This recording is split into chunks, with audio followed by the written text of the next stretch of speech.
കെട്ടിലമ്മ ചമയാൻ വന്നേക്കണേണ്. എനിക്ക് അറിയാം, എനിക്ക് കൊടുക്കാനും അറിയാം. നിന്റെ കാലത്ത് വേണ്ട ആവശ്യമുള്ളവരെ എന്ത് നാക്കാണടേ അതിലിടയത്. ഈ ആഴ്ച വിഷല് കിടക്കുന്നുണ്ടല്ലോ. ദൈവരീതന്റെ പൊന്നുമക്കളെ എടുത്ത് ദൂരക്കള. വല്ലാത്തൊരവസ്ഥ.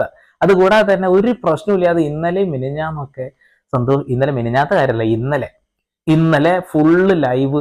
എന്ത് രസമായിരുന്നു കാണാൻ. ഒരു തല്ലുമില്ല, നല്ല രസകരമായിട്ടുള്ള ടാസ്കുകളും അടിപൊളിയായിട്ട് പോണതിൻ്റെ ഇടയിൽ അടുക്കളയിൽ തല്ലിന്റെ മുന്നിൽ എന്തായാലും ആദിലയുണ്ട്, അനിമോളുണ്ട്. ഈ അടുക്കളത്തല്ലിൽ എന്നും മുന്നിൽ നിൽക്കുന്ന ആളും നമ്മുടെ അനിമോളൊക്കെ തന്നെയാണെന്നുള്ളതാണ്. ഇപ്പൊ കഴിഞ്ഞ 2 ദിവസം മുമ്പ് ലാലേട്ടൻ പറഞ്ഞപ്പോ ഒന്ന് കോംപ്രമൈസ് ആക്കി വിട്ട കേസാണ് വീണ്ടും. ഭക്ഷണം വിളമ്പി കൊടുക്കുന്ന സമയത്ത് അങ്ങോട്ടും ഇങ്ങോട്ടും ഏറ്റക്കുറച്ചിൽ വന്ന്, എന്റെ പൊന്നനിമോളെ വെറുതെ അടുക്കള കേസിൽ പ്രശ്നമുണ്ടാക്കിയുള്ള വില കളയരുത്.